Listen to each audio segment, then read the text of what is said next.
본인도 300km를 달려본 경험이 있으세요? 300km 넣어본 적 있죠.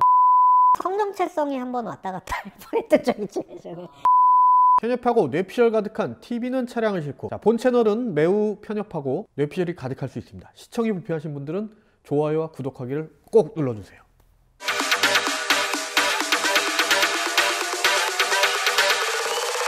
안녕하세요. TV는 차량을 싣고의 자칼 황우객입니다.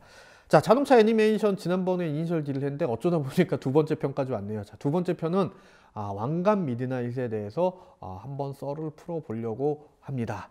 자, 왕관 미드나이트 역시 이니셜 D와 마찬가지로 그 만화가 맨 처음에 이제 시작을 했습니다. 1990년에 이제 연재를 시작했는데 1995년에는 그 이니셜 D가 연재를 하던 영매건진으로 옮기면서 대결 구도 아닌 대결 구도가 펼쳐졌는데, 일본에서는 이니셜 D보다는 왕관 미드나잇의 인기가 훨씬 더 높은 편이고 훨씬 더 매니아층이 탄탄하다고 합니다. 한국어판도 있어요. 제목이 근데 좀 웃기죠. 논스톱 죽어도 좋아라는. 저는 처음에 이거 보고 훔치는 만화인가 라고. 현재는 중에서는 보기가 힘들고요. 카카오에서 그 만화 보기로 지금 22권까지인가 지금 서비스 되는 걸로 알고 있습니다. 자, 그럼 오늘 왕관 미드나잇에 대해서 한번 또 집중적으로 썰을 한번 풀어보겠습니다. 자, 왕관 미드나잇은 이니셜 D와는 달리 도시 생활자들의 카 라이프를 다루고 있습니다. 이니셜 D가 시골 고갯길 배틀 쪽에 이제 초점이 있는데 반해 왕관 미드나잇의 배경은 고속도로죠. 이 작품의 이제 주된 배경이 되는 이 수도고속도로는 그 한국으로 치면은 내부순환도로, 서부간선도로, 외곽순환도로를 합쳐놓은 듯한 그 도쿄를 중심으로 그 근처에 있는 그 도로를 이제 얘기를 하는데요. 실제로 가보면은 굉장히 좁아요. 노면도 안 좋고, 아니 어떻게 이런 길에서 얘네들이 얘기하는 그 300km 오바, 600마력 오바 뭐 이런 차들이 달릴 수 있었을까라는 생각이 들 정도인데, 실제로 1990년대 초반까지만 해도 일본에서는 고속도로를 달리는 이른바 최고속 배틀을 하는 폭주족들의 문제가 사회적으로 심각했다고 합니다. 그래서 뭐 왕관 폴리스라는 말도 이제 생길 정도였는데요. 나쁘게 얘기하면 이제 폭주족들 얘기고, 좋게 얘기하면은 자동차들을 가지고 그 한계에 도전하는 악마의 제트를 쫓는 스피드 중독자들의 이야기가 이 왕관 미드나잇의 그 주된 내용이라고 할 수 있겠습니다. 여기 보면 예. 아까는 뭐 금수저는 아니라고 하셨는데 예. 저도 뭐 이제 만화를 봤지만 거의 뭐 왕관 미드나잇이 아니라 예. 전선 미드나잇이라고. 전선 미드나잇이죠. 주인공 차량은 굉장히 혹사를 많이 당합니다. 그런 부분에서 봤을 때는 어떻게 보면 실질적인 마니아를 뭐 대상으로 다룬 만화라고 봐야 될까요? 사실은 이게 이제 금수저처럼 보이는데 금수저인 사람은 사실 여기에는 별로 없어요. 이 만화 역시도 그 아사쿠라 아키오라는 주인공의 성장기를 그리고 있거든요. 고등학생이에요. 일본에서는 이제 자동차를 굴리는 환경 자체가 굉장히 힘들어요. 왜냐하면 주차비도 내야 되죠. 정말 빡세기로 유명한 자동차 검사도 받아야 되죠. 차를 사는 건 쉬운데 가지고 돌아다니려면은 도로비가 이게 진짜 만만치 않아. 그런 부분들을 이제 보여주다 보니까 작가가 여기서 얘기하고 싶었던 거는, 차를 굴리려면 이만큼 니네가 많은 대가를 치러야 된다라는 거를 이제 보여준 것 같아요. 그리고 실제로 아까 전선 미드나잇이라고 얘기를 했었잖아요. 주인공 차 그렇게 혹사당하는데 주인공 차 말고 다른 차들도 혹사당한 차들 굉장히 많거든요. 속도가 워낙 높기 때문에 뭐 300km 오바를 우린 가야 돼 뭐 맨날 이런 식으로 얘기를 하기 때문에 사고 한 번 났다 나면 진짜 큰 사고가 나요. 뭐 죽는 사람은 별로 없는 것 같은데, 그래서 그런 부분을 보면은 뭐 금수저냐 흑수저냐 이걸 떠나서 실제로 자동차를 굴리기 위해서는 여러 가지 감수해야 될 내용들이 많다라는 거를 좀 단편적으로 보여주는 것 같습니다. 이니셜 D는 그 널널한 시골 동네잖아요. 근데 왕관 미드나잇은 일단 도쿄 아니면 오사카 같은 대도시란 말이에요. 일단 주차장 단가부터가 틀려. 그러니까 이게 흑수저처럼 보일 수는 있죠. 근데 그렇다고 이 사람들도 그 완전한 흑수저는 또 아니야. 자, 왕관 미드나잇의 배경은 수도고속도로입니다. 자, 수도고속도로의 노선을 그대로 다 사용을 하고 있습니다. 만화에 등장하는 장소 자체가 다 실제로 있는 장소들이에요. 그 등장인물들이 모여서 얘기를 하는 휴게소가 나오는데, 거기는 이제 요코하마 베이브리지를 가기 전에 있는 그 다이코쿠토라는 지금도 매니아들이 많이 모이는 그 주차장으로 유명한 곳이고, 뭐 C1, 아웃바운드, 인바운드, 뭐 환상선 다 실제로 일본에 존재하는 도로고, 그 이름을 그대로 만화에서 또 사용을 하고 있습니다. 자, 왕관 미드나잇에 나오는 사람들이 가장 목표인 거, 난 이건 꼭 해야 돼 라고 얘기하는 게 바로 이제 300km 오바로 주행을 하는 걸 얘기를 하는데요. 실제로 1980년대 초반에 수도고속도로에서 300km를 비공식적으로 최초로 넘었던 사람이 현재 그 흡기로 유명한 메이커죠. 그 그룹프 M의 그 오호세 사장이라고 합니다. 이 오호세 사장은 당시에 왕관 미드나잇의 주인공의 차와 똑같은 페어레이디 제트를 타고 그 기록을 뭐 냈다고 얘기를 합니다. 그 외에도 그 만화에 등장하는 여러 스페셜리스트들이 있어요. 뭐 바디를 만지는 장인, 다음에 ECU를 만지는 장인, 하다못해 머플러를 만드는 장인, 뭐 이런 사람들이 나오는데, 이런 스페셜리스트들을 보고 있으면은 일본의 거품 경제 시대의 튜닝 산업을 이끌었던 사람들의 그 모습이 매칭이 되는 경우가 굉장히 많거든요. 저는 개인적으로 가장 그 눈에 띄는 인물이 구로키라는 인물인데, 이 인물은 GTR만 만져요. 굉장히 고집쟁이에다가 독선적이고 다른 사람하고는 전혀 타협을 하지 않는 인물로 나오는데, 이분을 보고 있으면은 지금 이제 일본의 유명한 튜너죠. 그 탑시크릿의 그 스모키 아저씨가 굉장히 생각이 많이 나요. 스모키 아저씨도 GTR을 전문으로 만지고 그 고집스러운 면이 있는데, 그 만화를 실제로 보면은 그 인물의 싱크로가 높고 다른 인물들도 보면 이 사람 누구 같은데 라는 그런 느낌이 드는 사람들이 꽤 있는 편입니다. 뭐 하나만. 예. 맨날 뭐 하나만 여쭤본데 여러 개 물어보면서. 겁내지 마시고. 예. 아까 그 비공식 기록으로 80년대 초반에 예. 그 300km를 넘겼다고 했었는데, 예. 왜 그게 근데 비공식 기록인 거죠? 왜냐하면은 그때 당시에는 일본의 사회적으로 그 고속도로를 달리는 폭주족의 문제가 엄청났었어요. 그리고 300km를 잴 수 있는 사실 그게 없었거든. 뭐 카메라도 마찬가지. 어쨌든 튜너들 사이에서는 자기네들 기록을 가지고 장난을 치는 경우는 거의 없었거든요. 그래서 그때 제가 오거대 사장을 인터뷰하면서 얘기를 들었을 때는 그 속도를 냈던 구간이 지금 만화에서 나오는 그 하네다 터널 이 구간이 아니고 그 왕관선의, 그러니까 해안 고속도로의 어디였다고만 얘기를 했었거든요. 근데 실제로 제가 거기를 가보기도 했는데 300km를 낼 수가 없어요. 그러면은 현실적으로. 뇌피셜이다. 뇌피셜이라고 또 얘기만 하고 넘어가기에는 뭐한 게, 저는 가서 이제 무슨 생각을 했냐면은, 야, 이런 도로에서 300km를 냈다고 하는 것 자체가 굉장히 자기 목숨을 내놓고 진짜 이거 아니면 안 돼라는 그런 생각을 좀 하게 됐죠. 근데 실제로 그랬던 경우가 꽤 있다고 해요. 그리고 일본에서 그 잡지사 옵션에서 오토살롱을 할 때 거기에 이제 전시하는 차들 중에 그 최고속 차들만 모아놨던 적이 있어요. 거기 보면 그 기록을 다 써서 붙여놓거든요. 그건 공식 기록이에요. 물론 그것도 옵션에서 측정한 공식 기록인데, 거기 보면 297km, 뭐 302km, 뭐 280 몇 킬로 뭐 이런 식으로 그 차가 냈던 그 공식 기록들을 이제 공시를 하니까 그게 전혀 허무맹랑한 얘기라고는 할 수 없죠. 주인공은 예. 왜 악마의 제트라고 하는 예. 페어레이디를 선택을 한 걸까요? 사실 이 주인공은 그 차가 악마의 제트인지 몰랐어요, 처음에. 그러면은 예. 중고차 업자한테 당했다. 당한 건 아니고, 원래 이 주인공이 타는 그 파란색 제트는 S30은 폐차장에서 폐차를 기다리고 있던 상태였고, 그 우연한 기회에 그걸 보고 그 차에 이렇게 끌린 거야. 그러니까 그런 거 있잖아요. 자네 나랑 마지막까지 달려보지 않겠나. 차가 그런 얘기를 한 것처럼 이제 느끼고 그 차에 꽂혀가지고 이제 폐차를 기다리고 있는 부품이 없는 차를 갖다가, 엔진만 있는 차를 갖다가 이제 갖고 와서 그 차를 이제 살리기 시작을 하죠. 뭐 특별한 이유가 있다라기보다기도, 근데 우연치 않게 그 차의 먼저 소유주가 같은 이름을 가지고 있어요.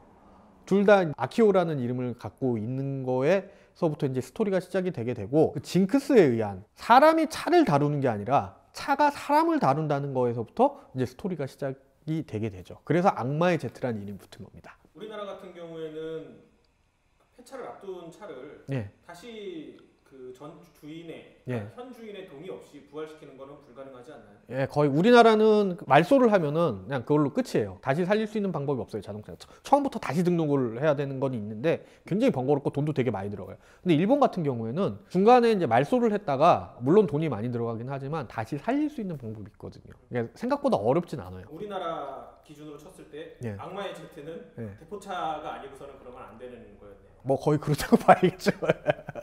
주인공의 차로 나오는 이 페어레이디 제트라는 차가 있죠. 닛산에서 만든 스포츠카인데, 이 차가 작년에 데뷔 50주년이었고 이제 올해는 51주년이 된 차인데, 닛산 하면 대부분의 사람들이 GTR을 떠올려요. 근데 GTR과 페어레이디 제트 이 두 대는 어떻게 보면은 그 같은 카테고리 안에 있으면서도 성격이 현저하게 다른 스포츠카거든요.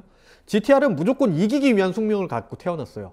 왜냐하면 프린스 모터스라는 회사에서 넘어온 엔지니어들이 만든 차였고, 페어레이디 제트 같은 경우에는 아예 처음부터 수출용 GT 쪽에 초점을 맞춘 차거든요. 그래서 이 차를 갖고 있는 사람이랑 GTR을 갖고 있는 사람들의 성향이 굉장히 좀 달라요. GTR을 타는 사람들은 약간 좀 극단적이라고 하면은 Z를 타는 사람들은 뭔가 좀 더 여유도 있고 속도보다는 차 자체를 즐기는 층이 좀 더 많다고 보겠죠. 혹 GTR은 당대에 있었던 모든 기술을 다 때려 넣습니다. 뭐 사륜구동, 뭐 아테사, 하이카스, 뭐 좋다는 건 다 때려 넣었어요. 페어레디 Z는 처음에 차가 만들어졌을 때부터 지금까지 지키는 게 바로 이 스포츠카의 정통성이거든요. 그래서 페어레디 Z는 4륜구동이 없습니다. 무조건 후륜구동만 나오고 엔진의 위치만 앞쪽에 있지만 조금씩 이제 뒤로 밀면서 엔지니어링적으로 유리한 점을 좀 찾아온 모델이라고 보시면 되겠습니다. 가장 인상 깊었던 에피소드는 어떤 게 있으실까요? 개인적으로는 작은 제목이 뭐였냐면 최고의 GTR이라는 그 챕터였거든요. 그 내용이 저는 굉장히 가슴에 와닿았어요. 왜 임팩트가 있었냐면은 그 2편에 나오는 히라모토라는 친구가 있거든요. 25인가 6인가 그랬는데 와이프가 이제 애를 낳을 준비를 하고 있어요. 근데 한 번 유산을 했는데 이 친구가 왕관을 달리고 있었던 거야. 차에 미쳐가지고. 그래서 그 와이프가 유산한 걸 못 봤어. 그래서 그 뒤에 이제 차를 팔고 이제 다시 정비소에서 일을 하는데 악마의 제트가 살아있다는 얘기를 듣고 다시 그 차를 사서 튜닝을 하기 시작을 해요. 그래서 이 와이프는 고향으로 내려가서 같이 못 살겠다고 하면 고향으로 내려가고 이 히라모토는 나중에 다시 자기는 이 악마의 제트에 안 돼라는 걸 알고 나서 이제 차를 팔고 다시 내려가는 그 에피소드인데 그 에피소드가 진짜 많은 내용들이 들어가 있어요. 스피드에 중독된 사람들의 얘기도 있지만 주변 인물들, 그러니까 뭐 아까 얘기했던 와이프도 있고 그 다음에 머플러를 만들어주는 그 친구 얘기가 나와요. 그런 것들을 보고 있으면은 이 자동차 좋아하는 사람들이 어떤 한 가지 목표를 향해서 갈 때 정말 여러 가지 상황이 있고 정말 이게 현실적으로 그랬구나라는 생각이 굉장히 많이 드는 에피소드예요. 그 외에 또 제가 꼽는 거는 구구절절한 사연들이 있어요. 스페셜리스트들이 등장하고 그러는데 왕관 미드나잇에는 유난히 여자 캐릭터들이 많이 나와요. 실제로 왕관 미드나잇의 3명의 주인공이라고 얘기를 하거든요. 악마의 제트를 타는 아키오가 있고 그 964 터보를 타는 페치아가 있고 레이나라는 또 R32 GTR을 타는 그 여자 아이돌 모델이 나와요. 이 여자도 굉장히 차를 타면서 스트레스를 푸는 사람으로 나오는데 이 외에도 튜너들 중에 한 2명 정도의 여성 튜너가 또 나오거든요. 한 명은 하드웨어가 전문이고 또 한 명은 ECU가 또 전문인 여성 튜너가 나오고 이 사람들이 또 직접 자기 차를 타고 왕관에서 또 같이 달리기도 해요. 그리고 어머니도 나오고 뭐 이런 거를 보면은 자동차를 즐기는데 남녀 성별이 중요한 게 아니라 누구나 다 갖고 있는 열정은 똑같구나 라는 거를 이 만화에서는 딱 느낄 수가 있죠. 네, 왕관 미드나잇. 네. 아무래도 국내 같은 경우에는 사실 뭐 이니셜 D가 조금 더 그 유명하죠. 네, 그렇죠. 네, 그렇다고 볼 수 있는데 그럼 이니셜 D와 많이 비견되는 이 작품은 어떤 차이가 좀 있다고 볼 수 있어요? 근데 이니셜 D는 드라이빙 테크닉 쪽에 좀 더 초점이 있어요. 왕관 미드나잇은 자기가 빨라지기 위해서 그 차를 만드는 과정에 더 초점이 있고 더 포커스윙이 더 있다고 보시면 될 것 같아요. 실제로 이니셜 D에 비해서 왕관 미드나잇의 분위기는 굉장히 무겁고 좀 칙칙해요. 볼트 하나를 가는데 한 4페이지 설명이 나와요. 이니셜 D는 코너 하나 돌아가는데 한 8페이지 지나가는데 왕관 미드나잇은 터빈 하나 들고 그 터빈 설명하는데 뭐 4페이지씩 지나가고 막 그렇거든요. 그만큼 차를 만드는 과정에 굉장히 그 포커싱이 돼 있고 이니셜 D에는 그 타쿠미라는 주인공의 그 주인공 버프가 상당히 많아요. 물론 차에 대해서는요. 근데 왕관 미드나잇에는 어느 누가 주인공이라고 얘기할 수가 없어요. 각 편마다 다 히스토리가 다르고 거기에 등장하는 그 인물들이나 누가 주인공이다 라고 딱 얘기하기가 좀 애매한 부분들도 있고 그 안에서 이제 그 인간 궁상들이 좀 많이 모여 있죠. 좌절을 극복하는 방법에 대해서 왕관 미드나잇에서는 조금 더 좀 세세하게 얘기를 하고 제가 봤을 땐 가장 큰 차이점은 그건 것 같아요. 이니셜 D는 드라이빙 테크닉 A286과 타쿠미에 초점이 있다고 하면은 왕관 미드나잇은 그 악마의 제트를 중심으로 모인 사람들 그 사람들의 스펙트럼이 드라이버도 있고 튜너도 있고 뭐 어디 뭐 정비소 사장님도 있고 예전에 한가닥 했던 레이서들도 있고 이런 스펙트럼이 굉장히 넓거든요. 이런 부분들 때문에 아마도 저도 마찬가지고 자동차를 좀 더 좋아하는 사람, 잘 안다라고 생각하는 사람들은 왕관 미드나잇을 더 좋아하는 것 같습니다. 뭐 그런 거는 결국 뭐 흑수저니까 뭐 재미없다. 네. 예, 뭐 그렇게 지금 정리할 수도 있는 건가요? 그렇진 않아요. 또 또 왜 그래? 또 흑수저, 금수저 이렇게 나누는 거는 좀 아닌 것 같고 일단은 기본적으로 차를 좀 아는 사람들이 보면은 왕관 미드나잇에 대한 어떤 그 단가가 훨씬 더 높은 편이에요. 이니셜 D처럼 주인공이 운전만 잘해가지고 뭐 이렇게 하는 비중이 큰 게 아니라 주인공이 자기가 목표 한 발을 가기 위해서는 진짜 해야 될 게 많아요. 얘네가 늘 얘기하는 300마력, 300km 오바 이거를 하려면은 타이어도 좋은 거 써야 되고 그다음에 차체 바디도 좋아야 되고 엔진도 좋아야 되고 거기 드라이버도 좋아야 이 과정을 너무 세세하게 보여주는 거예요. 그러니까 뭐가 하나만 잘해서는 안 된다. 이거를 나타내고 있고 오죽하면은 주인공 같은 경우는 학교 유급하면서 자기 차 고치고 있거든. 그리고 중간에 또 나오는 친구 중에 하나는 차를 유지를 하려고 호스트바에서 또 일을 해. 이런 내용들까지 나오는 걸 보면은 바깥에서 봤을 때는 금수저처럼 보일 수도 있겠지만 일본에서 이제 자동차를 굴리는 환경 자체가 녹록하진 않다라는 거를 보여주는 쪽에 좀 더 초점이 있다고 봐야겠죠. 네. 본인도 그러면은 어떠한 그 카 라이프를 유지하기 위해 네. 뭐 어떠한 뭐 경제 활동을 한다든지 뭐 그렇게 하셨던 경험이 있으세요? 아 그럼요. 나도 그랬지. 그래서 정비학교 다닐 때 안구 팔라고 그러고 그 이후에 내가 정비학교도 간 이유가 내 차 좀 더 빠르게 만져보고 싶다. 이제 거기서부터 이제 시작이 된 건데요. 네. 왕관 미드나잇에서는 뭐 이제 호스트바였다면 네. 지금 그 말씀하신 부분에서는 본인 인생에서 저는 성정체성이 한번 왔다 갔다 할 뻔했던 적이 있죠 예전에. 네. 네. 앞에서 설명한 것처럼 뭐 전손 미드나잇이라고 할 정도로 이 만화는 굉장히 극단적인 부분을 다루고 있습니다. 여기에 등장하는 내용 중에 이런 내용이 있어요. 남는 자와 떠나는 자. 뭐 결국에는 뭐 이 두 문장이면은 이 만화에 대한 내용이 굉장히 포괄적으로 딱 진짜 임팩트 있게 설명이 되는 것 같은데요. 거기에 뭐 300km 오바, 600마력 오바, 10초 한정 3회 사용하면은 엔진 불러 뭐 이런 굉장히 극단적인 내용들이 많이 나와요. 그런 거를 추구하면서 이 사람들이 이제 얻고자 하는 목표에 대해서 이제 다가가는 내용들이 이제 줄을 이루고 있는데 그렇기 때문에 자동차가 어떤 기계가 아니라 아니면 등장인물들과 분신처럼 이제 느껴지는 경우가 굉장히 많습니다.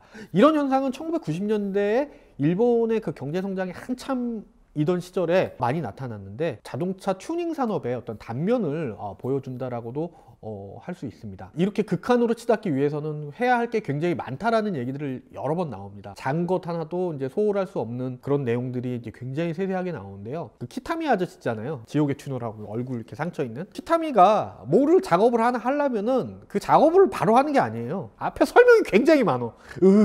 하면서 굉장히 음흉하게 이거를 설명을 하고 이거를 함으로써 네가 얻을 수 있는 게 뭐고 버려야 되는 건 뭔지에 대한 거를 굉장히 정확하게 설명을 해요. 근데 이게 키타미뿐이 아니라 다른 스페셜리스트들도 그 얘기를 다 꾸준히 해줘요. 그래서 아마도 자동차의 그 메커니즘에 관심이 있으신 분들이 보면은 왕관 미드나이트가 정말 재밌고 정말 배울 게 많은 교과서라고 할 수 있겠습니다. 근데 왜 국내에서는 이니셜 D가 더 인기가 많고 유명한 거죠? 이니셜 D가 일단은 접근성이 그 왕관보다는 훨씬 더 낫고 이니셜 D는 우리나라에서 코믹스가 만화가 나올 때 꽤 큰 출판사에서 나왔어요. 정식으로. 근데 왕관 미드나잇 논스톱 죽어도 좋아라고 나왔던 한국어 버전은 거의 해적판처럼 나와서 알려지지가 않았어요. 마지막으로 나온 게 아마 한 4년 전인가 그럴 거예요. 그 정도로 이제 정식 발매 자체도 힘들었는데 제가 생각하기에는 이제 마케팅 빨인 것 같아요. 실제로 일본에서도 이니셜 D 관련된 마케팅이 굉장히 활발해요. 근데 왕관 미드나잇에 관련된 마케팅은 많지는 않은데 되게 좀 진중한 편이고 이니셜 D는 배경이 되는 군마라는 동네에 가보시면은 자동차 관련된 데 가보면은 그 이니셜 D가 거의 먹여 살리는 데가 많아요. 오죽하면 이니셜 D 관련된 뭐 카페도 있고 푸딩도 있고 심지어는 타쿠미 면허증도 팔어. 그거 갖다 어디다 쓸 건지 모르겠지만 근데 왕관 미드나잇은 사실 그런 부분이 좀 없어서 어떻게 보면은 내용의 문제가 아니라 마케팅의 차이?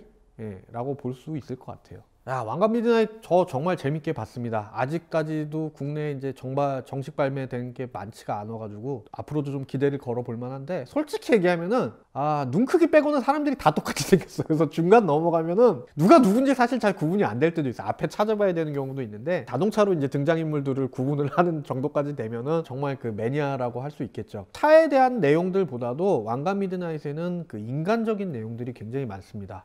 이 사람들이 걸어온 환경이라든가 누구는 그 차를 타기 위해서 학교를 유급을 하고 누구는 뭐 사진작가 일을 하면서 암투병을 하고 또 누구는 또 호스트바에서 일을 하고 자동차에 대한 어떤 그 열정 그리고 어떤 목표치에 대해서 다가가는 부분이나 이 방식들이 다 달라요.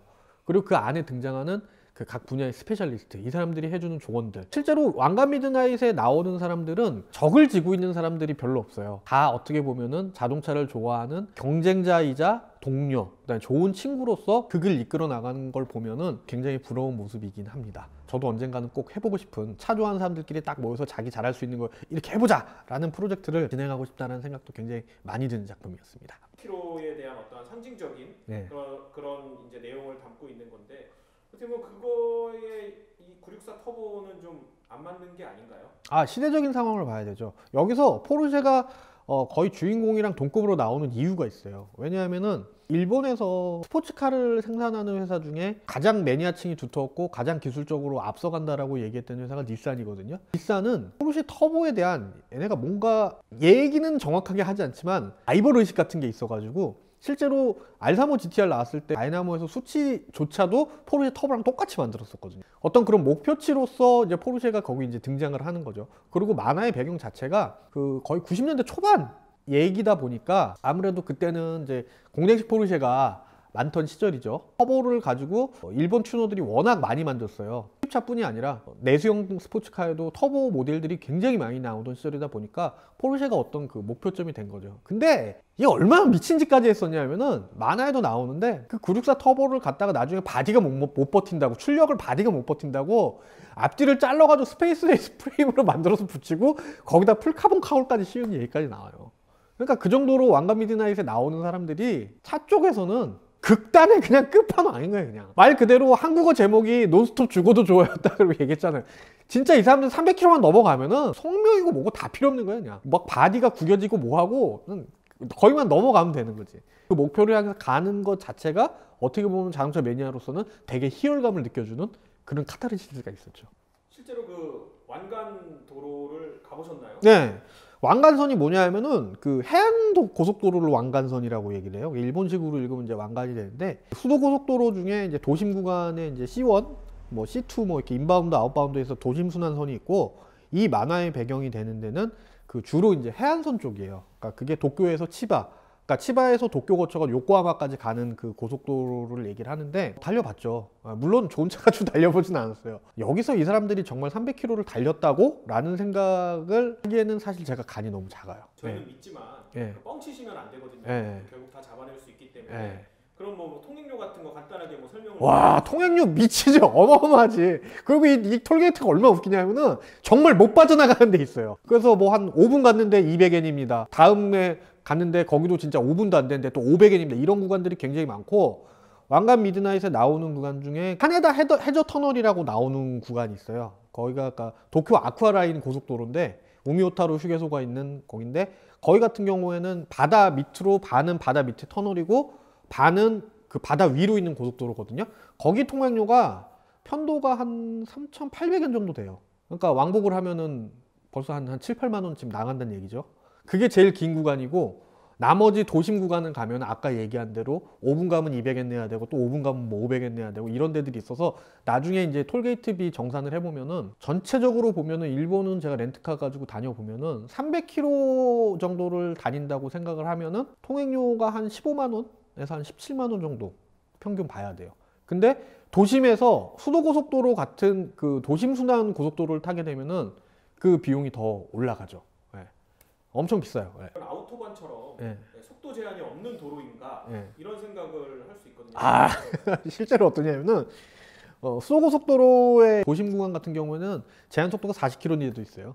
50km인데도 있고. 그리고 대부분의 도심 구간은 대부분의 제한 속도가 60km예요. 외곽으로 나가는 왕관선 정도 돼야 80km? 100km도 내가 못 본 것 같아요. 내 기억에는. 그 주인공들은 범칙금이 상당히 많이 쌓였겠네요. 범칙금만 쌓이는 게 아니라 옛날에 한참 그 수도고속도로나 왕관선에서 그 폭주족들이 많던 시절에는 왕관폴리스라고 거기 단속반이 따로 있었어요. 카메라도 그때는 별로 없던 시절이고, 그리고 나중에는 이걸로 단속이 안 되니까 고성능 경찰차가 투입이 된 적도 있고, 그걸로도 해결이 안 돼서 9시가 넘으면은 왕관선 자체 교통체증을 일부러 만들어버려요. 도로를 막아가지고 차가 속도를 못 내. 그 정도로 단속이 굉장히 심했었죠. 아까 뭐 고성능 경찰차 말씀하셨는데 어떤 모델이?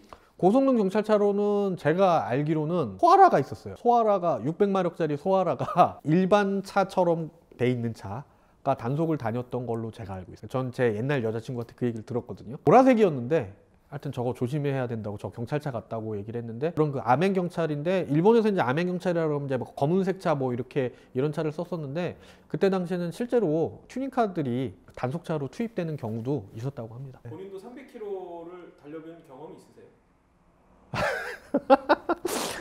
300km 넘어본 적 있죠.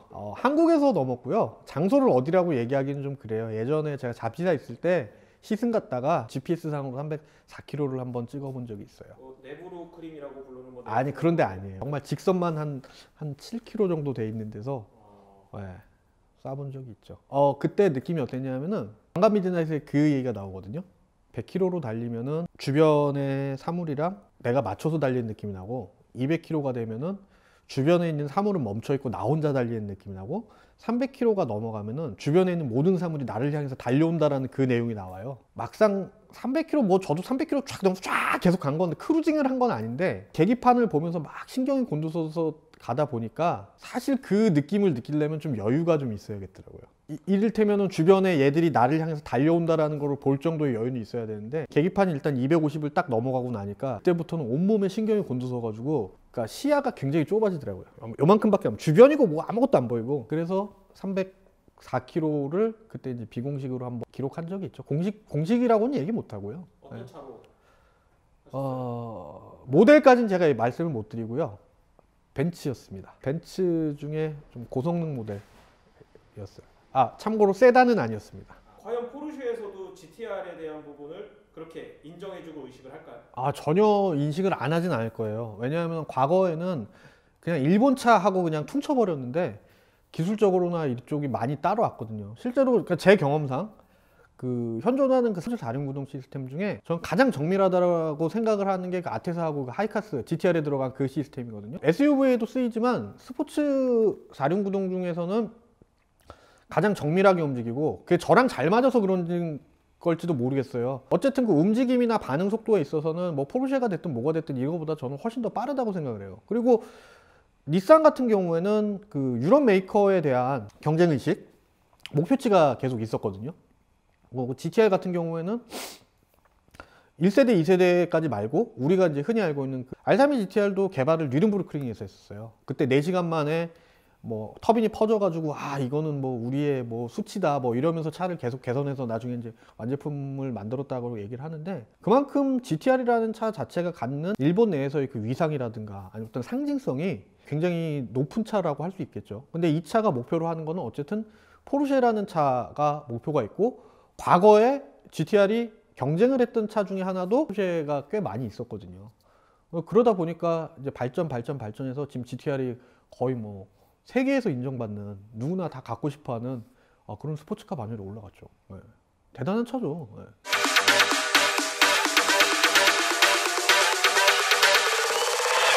그 1세대 네. 그 페어레이디 모델 네. 주인공이 타는 모델이죠. 네. 그게 좀 어떻게 보면은 실제 그 성능이나 이런 거에 비해서 네. 굉장히 어떤 환상 같은 게 좀 있는 것 같은데 네. 이유가 있을까요? 페어레이디라는 차는 원래 있었어요. 소형 로드스터로 1600cc짜리가 있었고 페어레이디 Z라고 이름이 이제 연결이 되는 게 악마의 Z의 그 모델이 된 S30이거든요. 페어레이디 Z로서는 1세대 모델이죠. 근데 그 차가 처음 나왔을 때부터 일단 디자인이나 이런 부분들이 굉장히 뛰어났었어요.